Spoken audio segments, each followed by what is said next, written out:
Welcome back to Lenz Comic Corner, Classic Less Non-Classics. This is episode number 2465 and Doubleshot number 2369. 59, excuse me. Yep, so we have two trades featuring two women who are daughters of two of the most badass characters, both Marvel and DC. Excuse me. This first one, I should point out, does feature the daughter of Deathstroke, Rose Wilson, aka Ravager, but she's never had a solo book. Nope. She had a backup feature in Teen Titans. What we're talking about right now. We have basically Teen Titans Ravager-Fresh Hell. This book collects her entire backup feature she had for Teen Titans, along with Face of Evil Deathstroke. Makes sense to include this in here. I have no issue with it at all. Written by Scott McKeever and David Hayne. Artwork by Yandre Claire and George Gently. Of course, it collects the Face of Evil one-shot Deathstroke, along with Teen Titans. Of course, this is the backup issues for these issues. 71, 76, and 782. Now you're probably thinking, why was there not a feature in issues 77, 78? Why? Because of Blackest Night tie-ins. Yep, this basically had it where DC had this thing where, from what I can tell, it seems like they had backup features certain books, but they're taking a break for a couple weeks because of Blackest Night, of course. Mostly put, is basically, this is all about Ravager herself, Rose Wilson. First we start with basically the one-shot, which, got thank you for DC included this in here. Whereas mostly about, well, of course, it's called Face of Deathstroke. It's all about Deathstroke and his daughter. And what is kind of leading to the actual one-shot itself, the backup feature? Not really. It just basically just Deathstroke's story. And then we have the feature itself where, and we see, oh, yeah, the Titans headquarters has been destroyed. Yeah, and their statues there of Bart Allen and Connor Kent. And we also see that Rose Wilson's on drugs.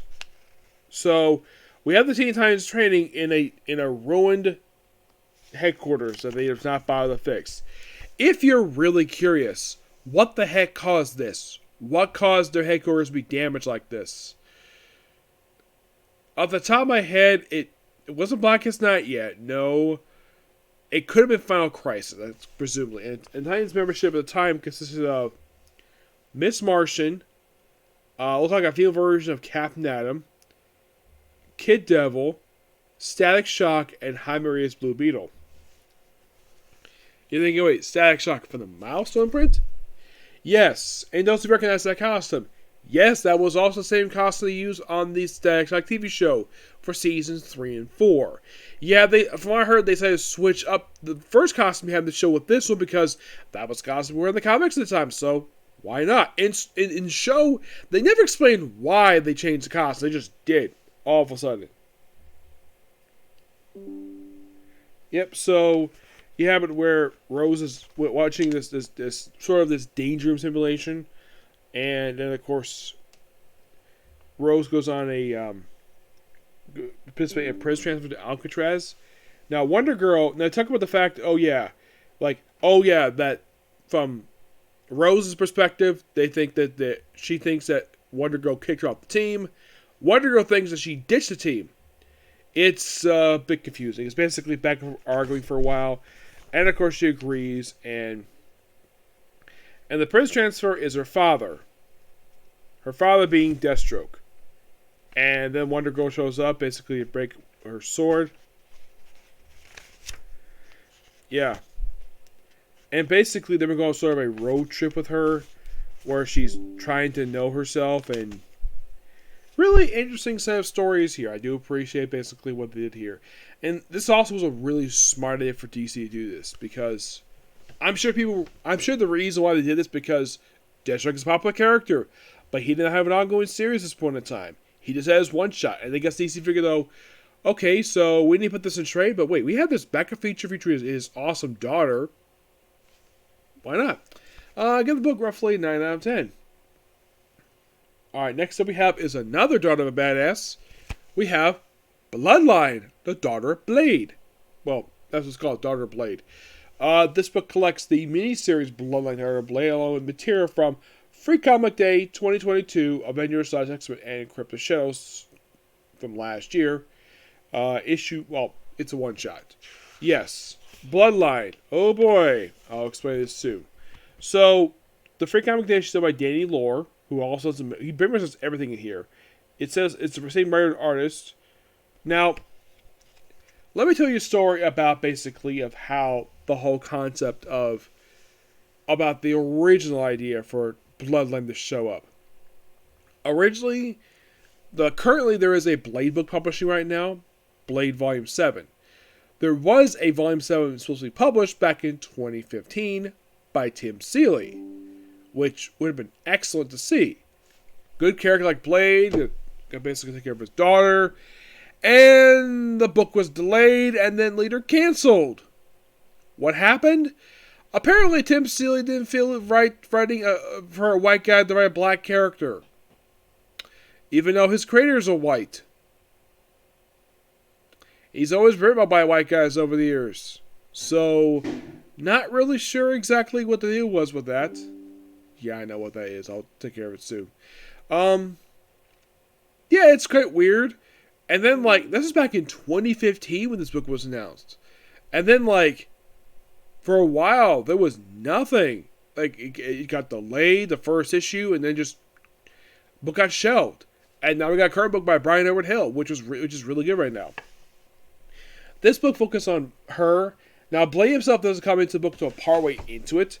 He's there, but he doesn't interact on behalf of the miniseries when basically she gets into trouble. And there's also a woman named Whitney in this book. And her last name is Frost. You're thinking Whitney Frost. Is this Madame Mask? No, a completely separate character. Yep. So, it turns out Whitney Frost is the foster daughter of Deacon Frost. And of course, Blade explains to her, Deacon bit her grandmother. Blade's mother. When she was pregnant with him. And that's where her vampire powers come, because Blade is half vampire. And of course, Bloodline, Bree is actually a, part vampire. Comes from her. Now, her mother is Blade's girlfriend from the Tomb of Dracula series. Yep. Now, this is all something I should bring up here. Blade, last time I checked, was dating Spitfire prior to this. And I think the Marvel writers have completely forgotten about that relationship, or they're ignoring it. Because it happened to Captain Britain at 13, so let's just ignore the fact he's in a relationship with a woman right now. And of course, we have supposed Deacon Frost here, but not actually him. According to Blade himself, this is not Deacon Frost, this is a clone of his. Or he's like, I killed the real one, you're not him, you're one of his clones. And he's like, oh, I'm certainly him. He's like, no, you're not. Yeah, and now the Free Comic issue was technically her first appearance.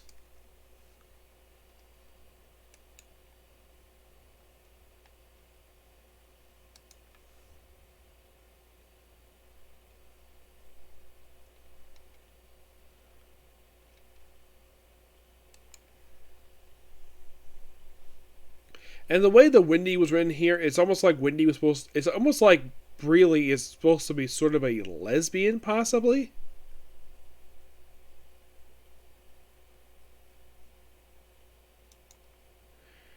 Yeah.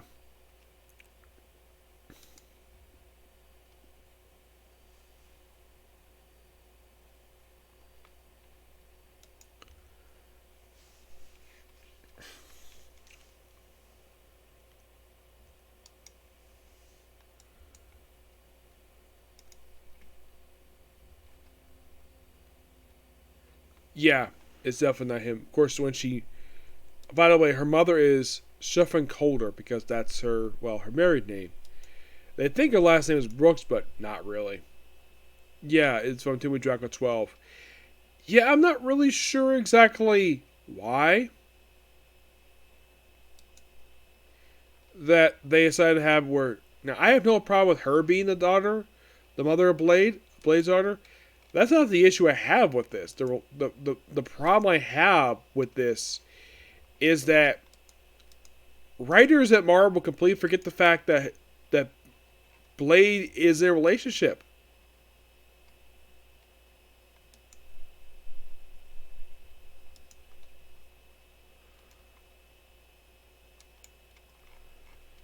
Yeah, because he's supposed to be related with Spitfire, which last I heard they've never broken up. It just, the relationship has been ignored. I don't know why. It's weird. Like,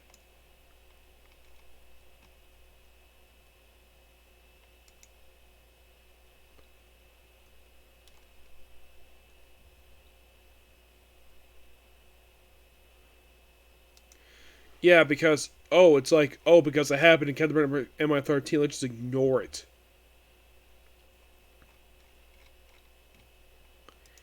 Yeah, this is one of those times where you have one writer establishes a romantic relationship and then character shows up in another book and it's completely ignored. I'm not kidding about that.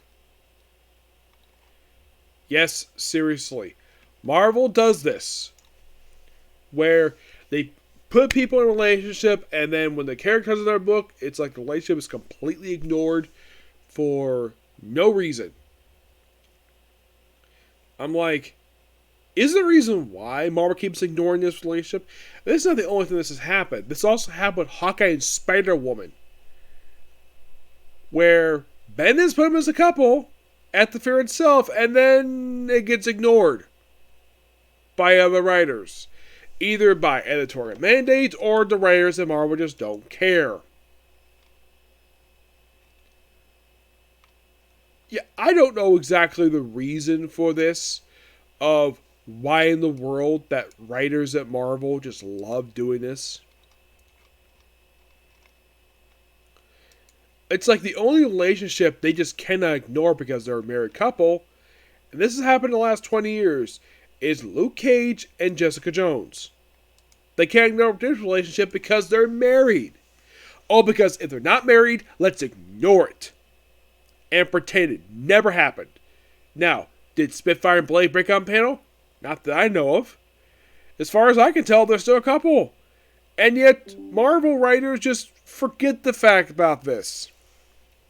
Yes.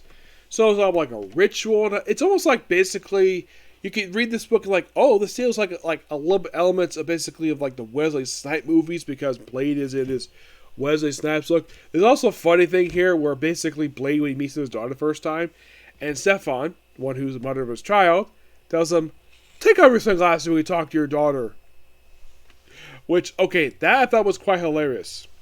And the writer of this book is Danny Laurie, like I mentioned, and of course Karen as Storby. This book I found to be probably really good. And it seemed like it established Bloodline herself to be sort of a lesbian.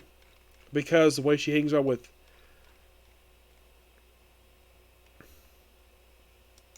Well, the way she hangs around with Whitney Knives. Yeah, that's what it seems like to me. I'm not sure exactly why. But that's what it seems like to me. It just seems like their relationship. Now, here's the strange thing about this couple, about Bree Lee herself. She does return after this. Yep, right after this miniseries wraps up, aside from the one shot from Crypt Shadows, she actually returns in Miles Morales Spider-Man fairly recently. And she actually popped up as recently as last week, where she basically is now in a story arc in Miles Morales Spider-Man, which is interesting. Well, actually, with a quick 2-part story arc and then basically move on. But at least she's still around. Gotta praise Marvel for that. Still around. So, there's that. Yep. For the Whitney series, what it is, I thought was really good. And, of course, it goes typical teenage drama in here. And the thing is, at one point she gets suspended when she gets in a fight with Whitney. And the thing is, apparently the principal, like, this is the second time that she's gone to the principal's office, like first she's contacted by, I think it's supposed to be the principal, and of course they try chatting with her. It's like, is there a reason why you brought me here? Like, so she points out the meeting was a complete waste of time. It's like, and it's almost like about to tell something, but she doesn't care because it's almost like this meeting was supposedly a guidance counselor, was completely pointless. The principal decided to suspend Breely for fighting, despite the fact she refused to listen to her. And this apparently is written off because she was in school afterwards. Miniseries itself was a lot of fun. I give this book roughly a 9.5 out of 10. Yep. I kind of hope though that the writer of the Blade book features her in her father's title. Yeah, I really hope so because, I mean, it's his daughter. Why would he not feature her in the book? Excuse me, nothing that says he cannot feature her in the book.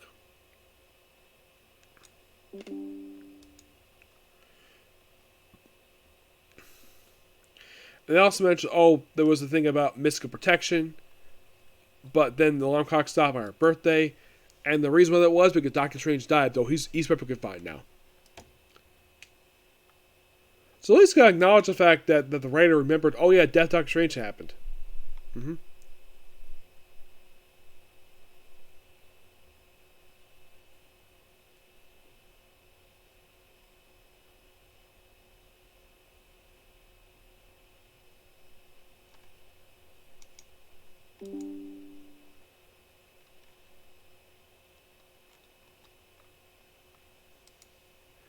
And I'm definitely looking forward to basically more stuff. That's pretty much it, particular view. Next up is going to be, one more Comic Corner, and then I'm going to rest my voice for a bit. I need to take some stuff, and I'll watch that last episode of Dead Was Part-Timer. There's that, okay? Next view. Bye.